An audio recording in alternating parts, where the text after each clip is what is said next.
sta hier in Rome en ik heb zo'n gesprek met Andrea Frova, hoogleraar Algemene Natuurkunde aan de Universiteit van Rome en auteur van het boek Bravo Sebastian, een biografische roman over het leven van Johann Sebastian Bach.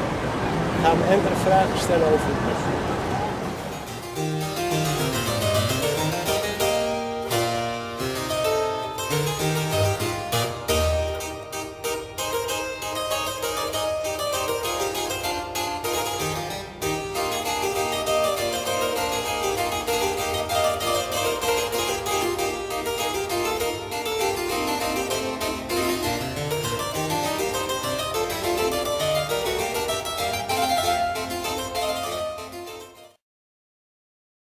What can a layman learn from this book? Well, there are many biographies concerning Johann Sebastian Bach, but I think that they are normally written by musicologists and they are meant for a reader who is a musicologist himself. Instead, I wanted to bring Bach to the attention of normal people that like music, and to bring out the personality of Bach as a man, not only as a musician, which is normally neglected. Bach has become in time some kind of column, I could say, of Lutheranism. Bach instead was a man full of passion, full of interest, human relations, and so I thought that I wanted to bring out this side of Bach, not only his being a great musician. So instead of writing a biography, I decided to write a kind of novel which is based on historical facts, but where my imagination has in a sense given more detailed description of what could have happened in Bach's life. I chose 10 episodes, which to me sounded like the most meaningful to describe the personality of Bach as a man and his relations with the people of the time. And these episodes are all very piquant, I would say, with the French word. Namely, they show how Bach as a man had very great passion and was taken away sometimes and happened to have terrible quarrels, for instance, with his superiors very often. So this is the reason. So I hope the layman will learn a little more about Bach as a man and probably will end up loving Bach much more than just listening to his music. And why do you or physicists in general have such a fascination for Bach? Yeah, that's a good question.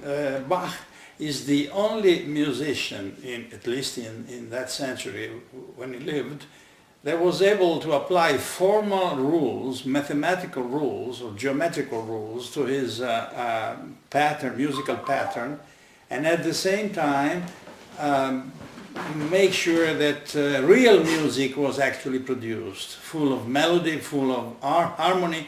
So it was rigidly mathematical, but at the same time the music was real music. Most of his contemporaries ended up making music that was rather boring in a sense, because the mathematical rules were respected, but the music didn't come out. And instead of Bach was able to make music even with strict mathematical rules. So this is why a scientist normally is attracted, of course. And, yes. Yeah. What do you admire at most in Bach? Well, Bach is normally considered a typical musician that has written music for church environment, and I think this is not true at all. He has written hundreds of cantatas for the church, but this was an obligation he had normally with his bosses. In his contract, normally he was supposed to compose, in Leipzig for instance, he was supposed to compose a cantata every week. So he wrote hundreds of them. Sometimes he had to copy from himself because he couldn't really create new things. The real great Bach has to be found, in my opinion, in his instrumental music. In particular, Brandenburg concertos, suite for orchestra, or some late music when he was trying to experiment in a sense, like Musical Offering, that is essentially, in my opinion, his masterpiece, where he is actually elaborating a melody through forms which are strongly geometrical, but nonetheless the music is always there.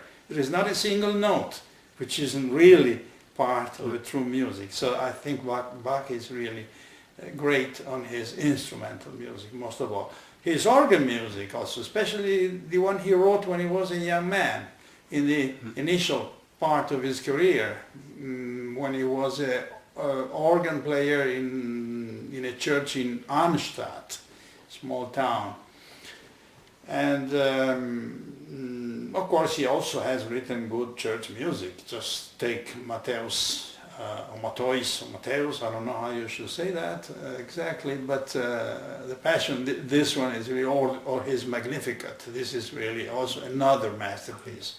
So he wrote essentially any kind of music, and everywhere he was very successful, and he really established formulas which are still available today. Even music, light music, sometimes you feel there is a reminiscence of Bach. So that's why Bach is really so great.